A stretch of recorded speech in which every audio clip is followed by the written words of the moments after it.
grinding and building for a better community. Some rather blend in for systematic immunity, while others play Nino Brown for the crown, destroying the unity. And I understand our economics make the bigger and the smaller puny. No middle ground in this town with the red and blue hounds. Overseer, officer, overseer, officer, keeping a young black man down.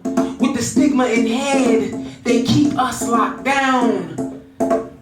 Like no good could ever come from anything brown. Marching up Schitt's Creek. But at least the bowels of this beast are beginning to speak. The path of least resistance I seek. But it seems the system only resistance is we.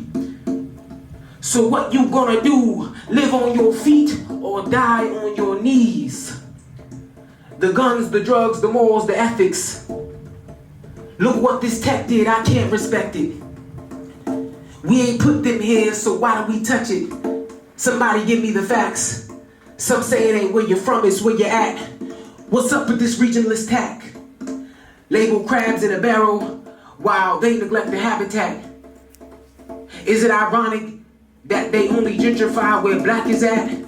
But understand we all connected. From mild sauce to mumbo, Bloods and Crips to Yoruba and Igbo, we all enchanted by this black soul. Fight not. You know, I really had, a lot of confidence in this project. Yeah. And, just the responses I'm getting from individuals, man, just really reassures the quality that I have in the project. And, I'm just looking forward to exposing it to so many more people out there. Mm-hmm. Now tell me something about the impact that you've given to people, the responses. So, I mean, man, it's actually quite shocking, there's so many songs that I feel so many different ways about, and, I let certain people hear the album, and, just random people have come to me like, wow, this is amazing, yeah. And I really appreciate one aspect of music and the success of particular artists who like to create their own sound, and, a lot of me instituting that is a lot of what, people have this gratification. So, I mean, that's really, just fulfilling for me, and, exciting to hear from people, yeah. that they appreciate, my uniqueness and my sound and, the effort I put forth on it.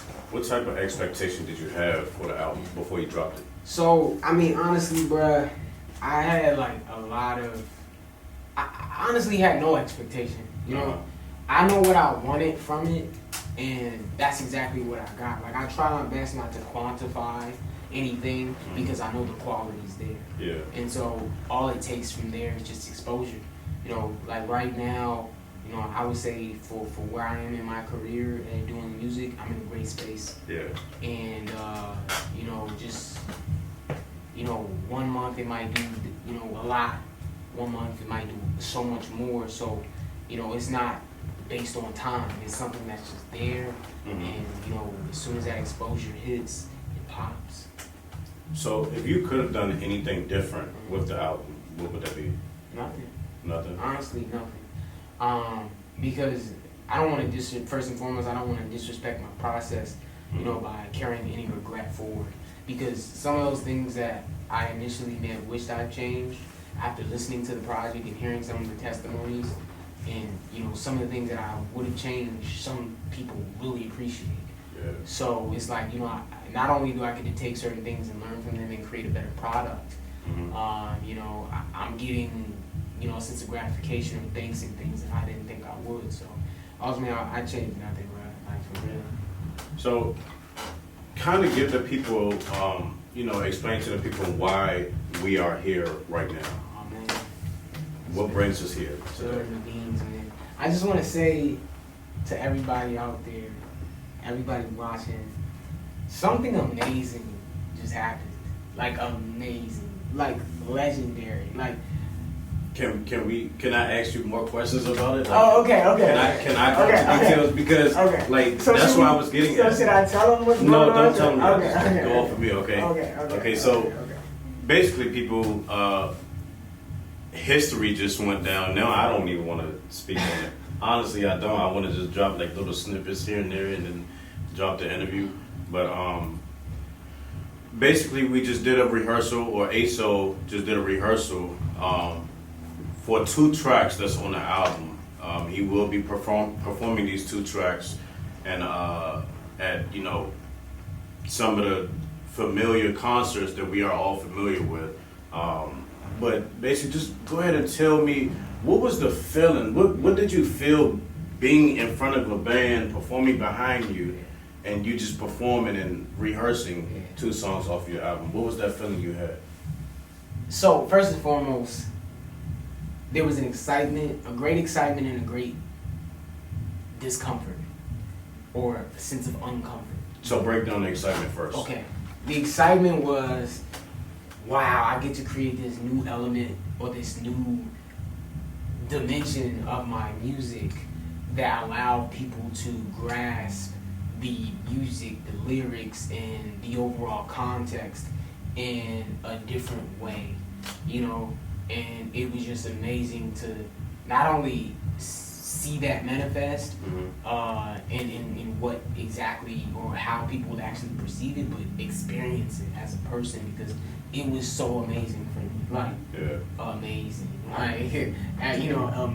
This was your first time rehearsing a song? Yeah, first time with a live band and DJ. And yeah, it was amazing. Now, the second thing you said was excitement, and then you said it was a downfall. Discomfort. Now, explain that. Why was it discomfort for you? So, first and foremost, I know my lyrics, but when you performing with a band and your soul just comes out, your mind just shuts off, you know what I'm saying? Yeah. And I know my lyrics, but it's I really had to horn in on, my lyrics and allow my soul to, a lot of my, a lot of people consider me a lyricist, and a lot of those lyrics come from the mind, the mind's interpretation of the soul.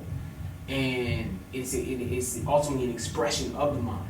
But when you perform it live, it's an expression of the soul.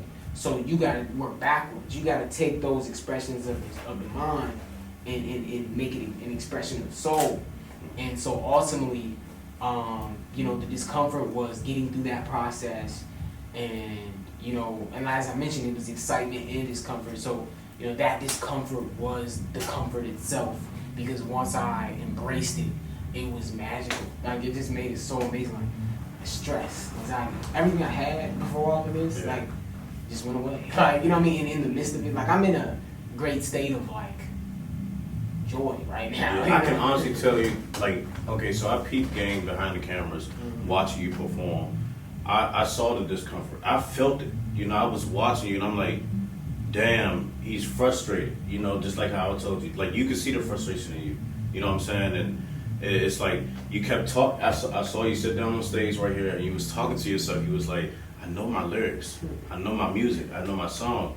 And then next thing you know, you just get up, and you could just feel and see the passion that you have for music. You just get up and you start performing like it was no problem. What do you think? What gave you that drive to just get up and just go? I mean, honestly, I got to a point where I was in this battle between my mind and my soul, in that process of, figuring out what path to go. And initially, I'm going from what I know. I'm coming at it like I'm in the studio spitting my bars, and I'm realizing when you performing, it ain't no punch in, punch out. It ain't no, oh, I messed up and you gotta say it over. Yeah. It's really just feeling it how it comes, and what I told myself was essentially just let go, let it be how it's gonna be, and that's what's gonna make it great. So. Now let me ask you something. Do you still meditate? Yeah. How what similarities do meditation and performing or rehearsing have together?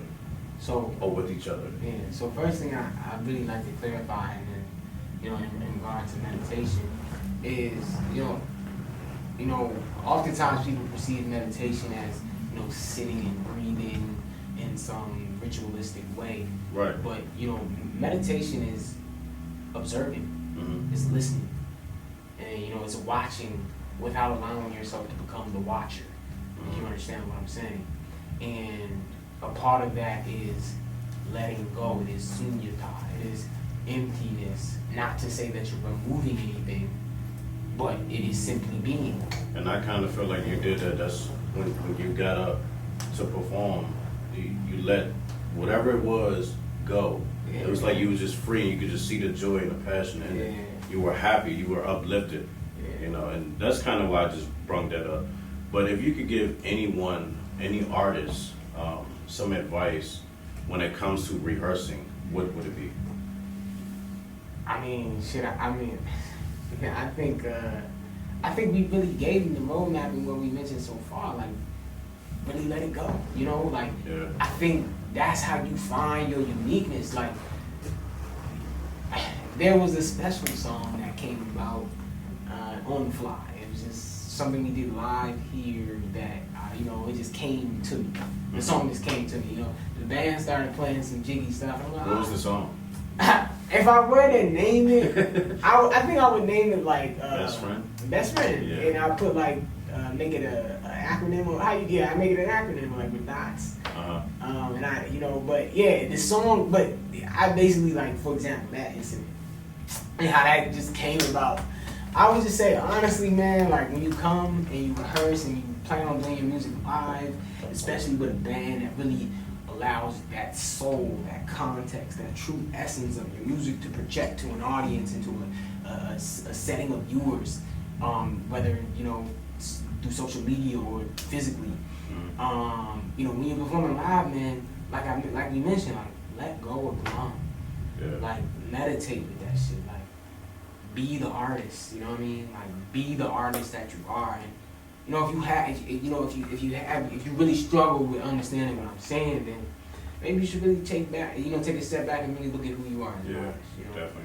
And that's no shade to anybody, but I think with all artists, I think anybody can jump up and grab a mic and make music and do whatever they want to do in terms of the expression of some form of art and do it. Almost any and everything is art. Exactly. And I feel like the first thing you really got to do, as we mentioned in previous interviews, is like learn who you are, And so first know thyself. So what's next for ASOL? What's next for ASOL? What can we expect? What is next? So, as an independent artist, things don't move as fast. I'm a self-managed individual, and I got a lot of ideas, a lot of things going through my mind, and a lot of things coming along as things have come along. Just know that I'm always in the studio. I'm always recording. I always got music that you ain't never heard, but you gonna hear it when it's ready. Right. And but right now, not to take anyone's attention off of the project that exists, I'm really in this observant mode right now. I'm still in that observant mode. Even some of the music that I'm creating right now is still observant-esque. But I think like the quality has like taken a high point or either inclined. But I'm still in that mode. So for me, it's really about allowing people to grasp that season or that aura of that album through various forms of artistry, which is why we're here today, me live rehearsing and things of that nature, because I'd really like to provide for people a great showing of my music. And I just feel like if a person wants to hear me rap my lyrics behind a DJ, you might as well listen to my album. But if you want to hear my music in its raw adaptation presented to you live, that's what I want to give to people. I think that's going to be great, not only for me and how much joy it's brought me in this day, but to others to see it, Well, thanks, bro. I think it's awesome. Can't give them too much. Not at all. 20F here with ASOL. Back at it again with another interview. Yes, sir. We gone.